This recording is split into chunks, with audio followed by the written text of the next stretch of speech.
अब हम देखेंगे इफेक्ट ऑफ कैटलिस्ट। इससे पहले हमने देखा था इफेक्ट ऑफ टेम्परेचर। अब इफेक्ट ऑफ कैटलिस्ट में अगर हम कैटलिस्ट यूज करते हैं तो क्या होता है, रेट ऑफ रिएक्शन इंक्रीज कर जाता है या रेट ऑफ रिएक्शन डिक्रीज कर देता है। क्यों करता है हम देखते हैं इसको ग्राफ से।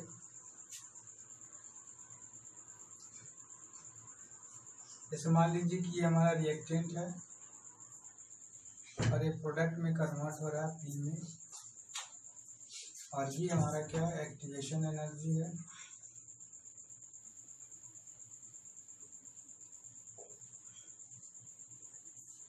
ठीक है, और यहाँ से यहाँ तक जो टोटल एनर्जी होता है ये हमारा ई एनर्जी और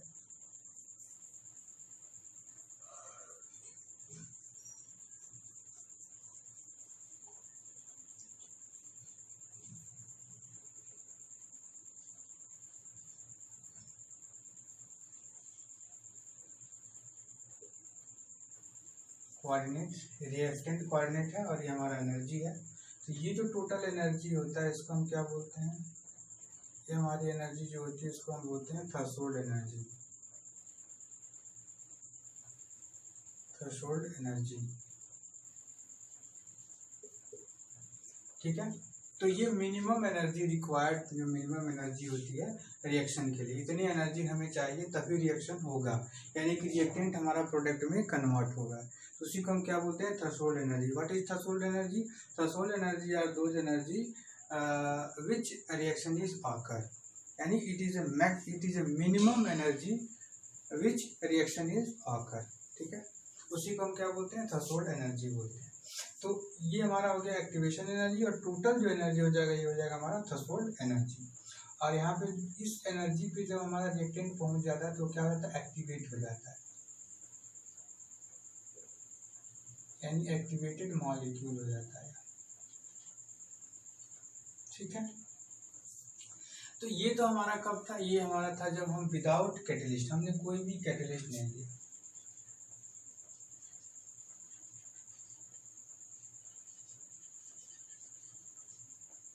विदाउट कैटलिस्ट, कोई भी कैटलिस्ट हमने नहीं लिया।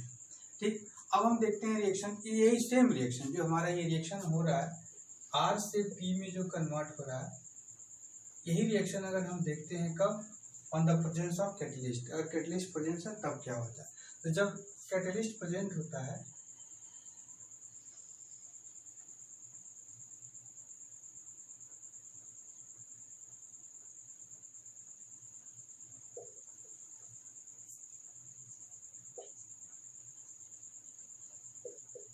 विथ कैटलिस्ट, जब कैटलिस्ट होता है तब क्या होता है, एक्टिवेशन एनर्जी जो होता है ये हमारा पहले का एक्टिवेशन एनर्जी है, और ये जब हम कैटलिस्ट यूज कर रहे हैं तब का एक्टिवेशन एनर्जी है।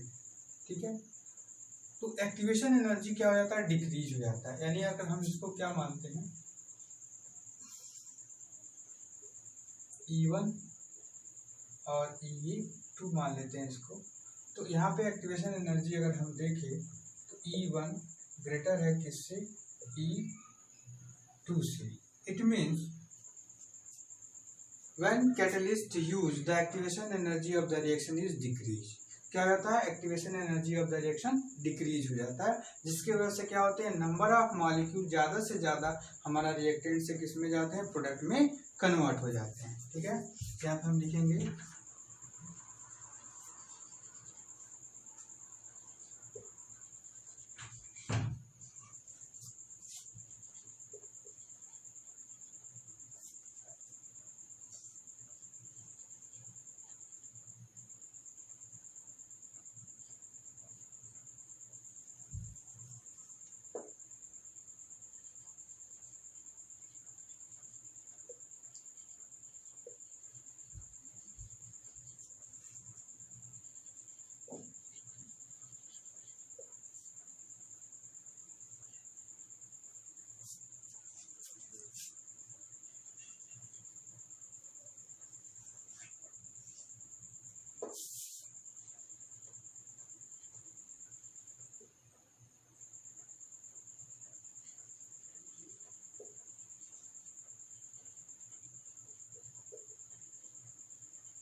तो रेट ऑफ रिएक्शन क्या हो जाता है, इंक्रीज हो जाता है।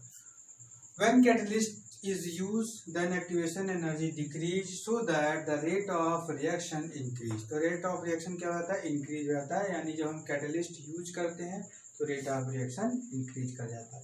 अगर ऐसा कैटलिस्ट है, जैसे कैटलिस्ट क्या होते हैं, टू टाइप्स के होते हैं, पॉजिटिव होता है, निगेटिव होता है। तो अगर आपका ऐसा कैटलिस्ट है जो रेट ऑफ रिएक्शन को डिक्रीज कर रहा है, इसका मतलब क्या होगा कि वो हमारा कैटलिस्ट क्या करेगा, एक्टिवेशन एनर्जी को बढ़ा देगा। अगर एक्टिवेशन एनर्जी बढ़ा देता है it means rate of reaction decrease हो जाएगा। और एक्टिवेशन एनर्जी क्या होता है, एक्टिवेशन एनर्जी आपका अगर घट जाता है तो रेट ऑफ रिएक्शन बढ़ जाता है। क्यों? क्योंकि जब एनर्जी कम होगी, कम जूल होगा, तो नंबर ऑफ मॉलिक्यूल ज़्यादा से ज़्यादा इफेक्टिव कोलिजन करके हमारा प्रोडक्ट में कन्वर्ट हो जाएगा।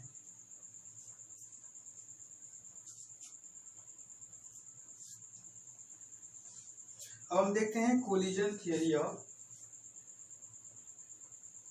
Chemical reaction.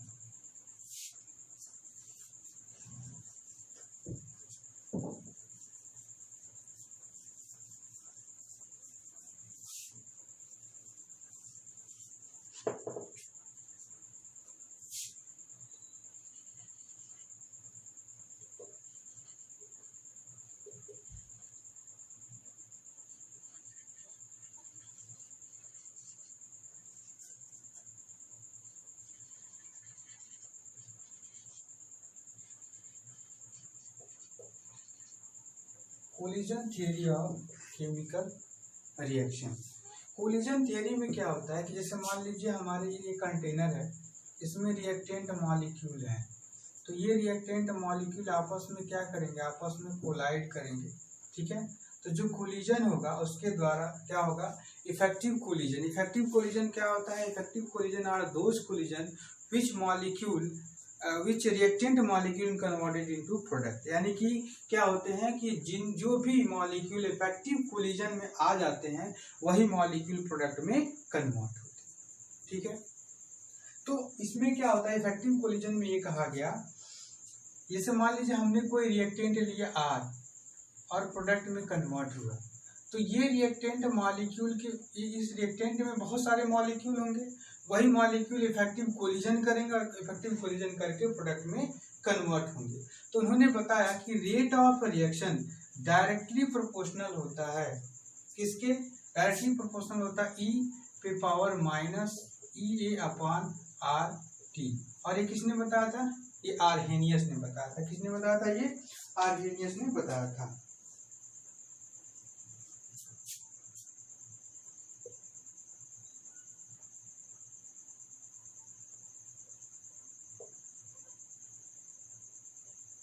आर्हेनियस ने बताया था। ठीक है, अच्छा, रेट ऑफ रिएक्शन जो होता है, rate of reaction the number of collision per second per unit volume of the reaction mixture is known as collision frequency. उसको हम क्या बोलते हैं, कोलिजन फ्रीक्वेंसी बोलते हैं। ठीक है, तो यानी जो कोलिजन फ्रीक्वेंसी होता है वो भी किसके डायरेक्टली प्रोपोर्शनल होता है, इसको हम जेड से डिनोट करते हैं, Z R P. R P क्या है, या आर हम ले लेते हैं, यानी कि प्रोडक्ट, यानी रिएक्टेंट। रिएक्टेंट का क्या होगा, फ्रीक्वेंसी होगी। भाई इफेक्टिव कोलिजन होगा तो उस कोलिजन की कुछ ना कुछ फ्रीक्वेंसी होगी, तो वो फ्रीक्वेंसी जो आपके पर यूनिट वॉल्यूम में क्या होते हैं, रिएक्टेंट से प्रोडक्ट में कन्वर्ट होते हैं, उसी मॉलिक्यूल की फ्रीक्वेंसी को हम किससे डिनोट करते हैं, जेड से डिनोट करते हैं, और डायरेक्टली प्रोपोर्शनल होता है किसके, रिएक्टेंट। ठीक है, सॉरी, रेट ऑफ रिएक्शन की।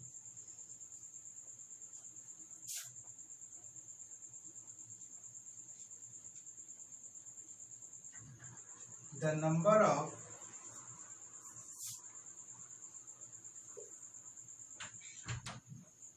collision,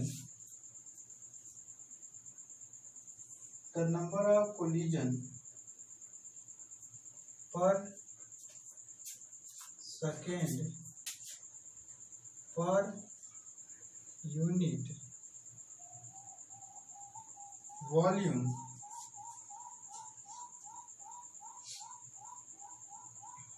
of the reaction mixture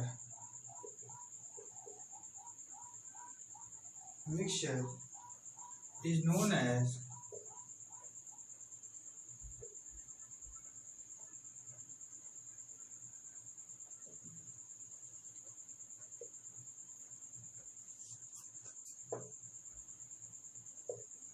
collision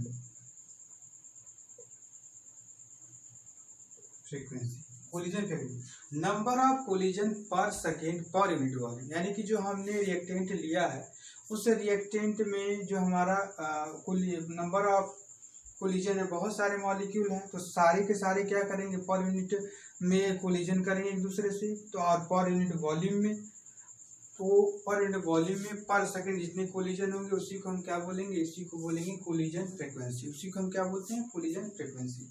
तो जो रेट ऑफ रिएक्शन होता है उसको बताया था आर्हेनियस ने कि वो कोलिजन फ्रीक्वेंसी के डायरेक्टली प्रोपोर्शनल होता है, प्लस ये जो हमारा वैल्यू है इसी को हम क्या बोलते हैं, इसी को बोलते हैं इफेक्टिव कोलिजन। क्या बोलते हैं इसको, इफेक्टिव कोलिजन।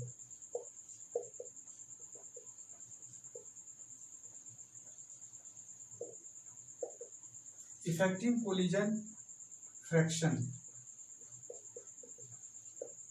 या हम कहते हैं fraction of effective collision, fraction of effective collision, ठीक है, इसी को बोलते हैं fraction of effective collision.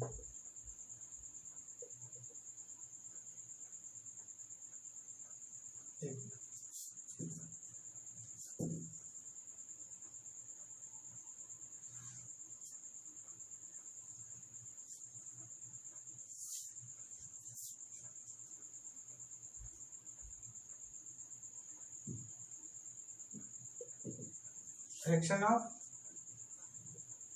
Effective collision, इसी को हम क्या बोलते हैं, फ्रैक्शन ऑफ इफेक्टिव कोलिजन। और क्या होता है कि पर सेकेंड में पर यूनिट वॉल्यूम में जितना हमारा नंबर ऑफ कोलिजन होता है उसी को इफेक्टिव, उसी को क्या बोलते हैं, कोलिजन फ्रीक्वेंसी बोलते हैं, जिसके डायरेक्टली प्रोपोर्शनल होता है, ठीक है। अब हम इसको क्या करते हैं, इक्वल करते हैं, तो R इज इक्वल टू क्या हो जाएगा, R is equal to P Z R E पे power minus E A upon R T. ये कांस्टेंट P होता है और P क्या है हमारा, प्रोबेबिलिटी ऑफ कोलिजन। क्या होता है, probability of collision.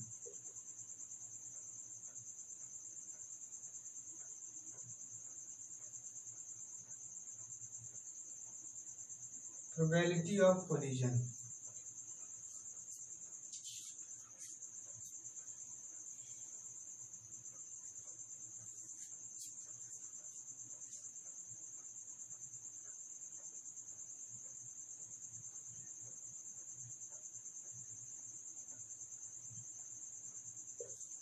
Probability of collision एक कांस्टेंट वैल्यू होती है, तो ये इसके इक्वल होता है, ठीक है, ये बताया था साइंटिस्ट। इसी चीज को बाद में आर्हेनियस ने मॉडिफाई किया और इस टोटल P और A को, इसी को उन्होंने क्या मान लिया था, आर्हेनियस कांस्टेंट, जिसको उन्होंने A कंसीडर कर लिया था। और A के जगह पे ही क्या है, P जो है, P क्या है हमारा, प्रोबेबिलिटी कोलिजन बोलते हैं या स्टेरिक कोलिजन भी बोलते हैं उसको। जेड क्या है, हमारी फ्रीक्वेंसी, कोलिजन फ्रीक्वेंसी है। और ये जो है पोर्शन है, जितना मतलब पूरे रिएक्टेंट मॉलिक्यूल का वो पोर्शन जो क्या होता है, रिएक्टेंट से प्रोडक्ट में कन्वर्ट होता है, उसी को हम इफेक्टिव कोलिजन बोलते हैं। और ये सारे क्या होते हैं, आर के इक्वल हो जाते हैं।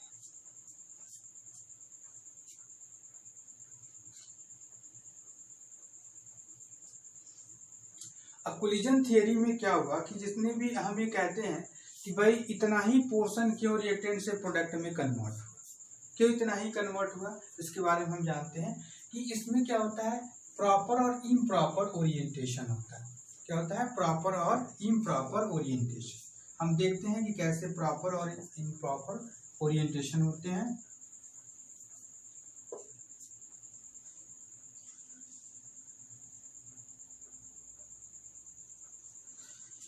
देखिए, जैसे मान लीजिए हम सिंपल सा एक एग्जांपल लेते हैं,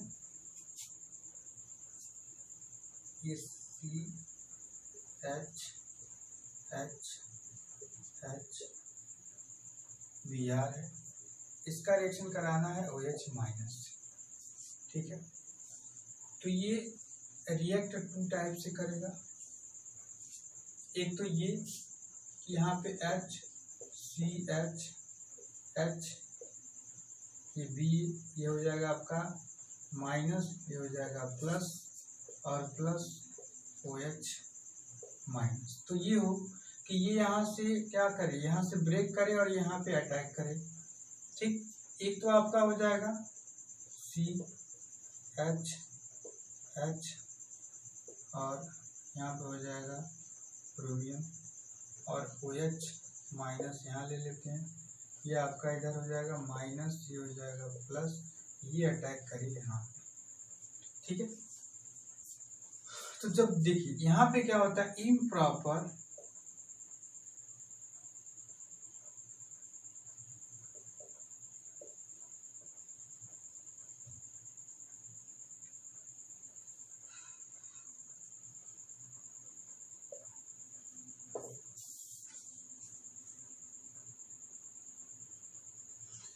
यहाँ पे होता है इम्प्रॉपर ओरिएंटेशन, ठीक है, और यहाँ पे क्या होता है, प्रॉपर ओरिएंटेशन।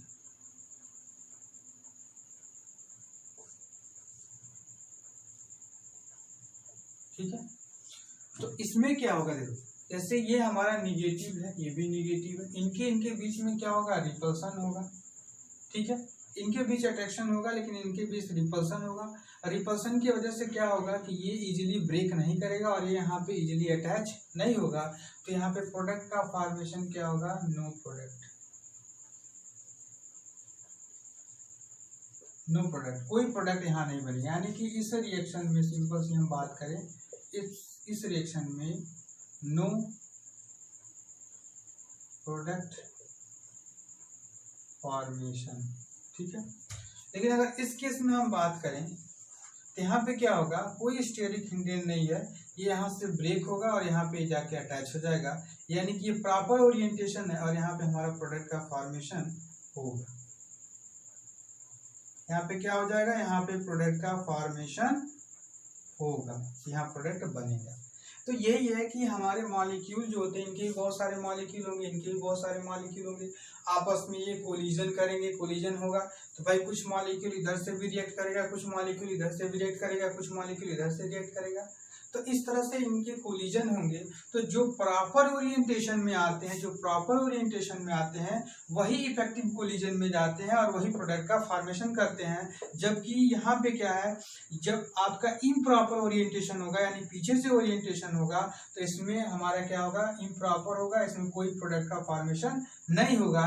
इसीलिए जितना फ्रैक्शनल पार्ट, जितना पोर्शन टोटल का हमारा क्या होता है, प्रॉपर ओरिएंटेशन में जाता है और प्रोडक्ट का फॉर्मेशन होता है, वो जो वैल्यू होती है वही होती है हमारे ई पे पावर EA/RT, और ये फ्रैक्शनल पार्ट को ही हम क्या कहते हैं, इसी को हम कहते हैं effective collision, fraction part of effective collision, या फिर हम कहते हैं ये इसी को proper orientation of the fraction, ठीक है।